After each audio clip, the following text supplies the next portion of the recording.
African history, direct rule in Germany, East Africa, Tanganyika. Direct rule in Germany, East Africa, Tanganyika.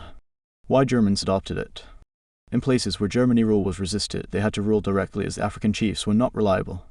Germans were anxious to rule over their conquered territory. At the same time, they had to give jobs to their unemployed people at home. Germans had enough officials to carry out their direct rule. All top offices were occupied by Germans, while the lowest were the Akitas and Jums, who were Arabs and Swahili traders at the coast. Germans had enough funds to pay their administrators.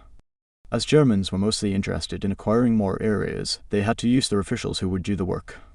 Most of the Africans were uneducated, and yet Germans needed some people who could at least read and write. How direct rule was applied in East Africa. By 1898, the main pattern of Germany East Africa had been established. At the top apex of their administration was a governor who was the head of the colony stationed at Dar es Salaam. In most cases was a soldier. The governor had wide powers and authority and was directly answerable to the colonial minister in Berlin, Germany. For effective administration, Germans divided Tanganyika into districts, and by 1914 they were 22. Each was under a district officer called Bezirksamtmann, a police force, and a small army to maintain law and order in the area. The district officers acted as judges and appointed chiefs to preside over courts and administer punishments on their behalf. They also acted as the highest court of appeal. Districts were divided into counties, which were further divided into sub-counties, and sub-counties were divided into villages of 20,000 to 30,000 people. The districts of Rwanda and Burundi were left under traditional authority but supervised by the Germany residents. Here, the Germans applied indirect rule. Areas that showed hostility to Germany rule were put under military rule. By 1914, the two districts of Mahenge and Iringa were under Germany military control because they were chaotic. In 1904, the Governor's Council was set up to advise the governor. It was composed of Europeans only.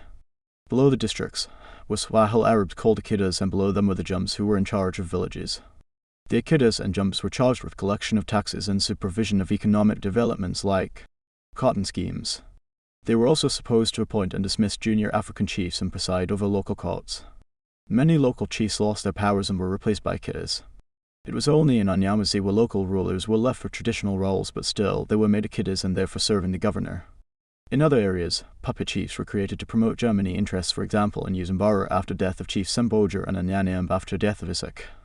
Germany administration was characterized by maladministration, cruel methods of tax collection, and forced labor on road construction and communal cotton growing. In areas where there was organized leadership kingship, the Germans applied indirect rule, for example in 1. African history, direct rule in Germany, East Africa, Tanganyika. Effects of direct rule on Germany, East Africa. Germany rule was not liked by Africans because it was harsh and oppressive. People suffered under it. There was forced labor on plantations, roads, and other public works. Germans imposed taxes on people of Tanganyika. They had to pay a hot tax of 3 rupees. It led to the breakdown of tribal institutions and their boundaries. The Germans divided Tanganyika into not considering the various tribes and their extension. Because of their harsh rule, the Tanzanians resisted the Germans, which brought about a lot of fighting like of the Ihi Rebellion and Maji Maji Rebellion. Although the rebellions failed, they marked the beginning of nationalism in Tanzania. There was construction of roads and railways to ease the administration. It was to help the while transporting the raw materials and administrators like the Tanga Railway. The African chiefs lost their powers. They were replaced by German officials, and they became ordinary men like other people.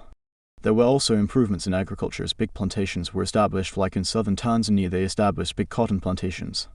There was provision of employment, especially the Akitas and Jums. They were got from the coast of East Africa and given the powers to rule over the villages in the interior of Tanganyika. Direct rule led to exploitation of African resources. This was because direct rule encouraged efficiency, and as roads were constructed, it became easy for the Germans to exploit African resources. There was loss of land as the Germans had to get where to settle and where to grow their crops.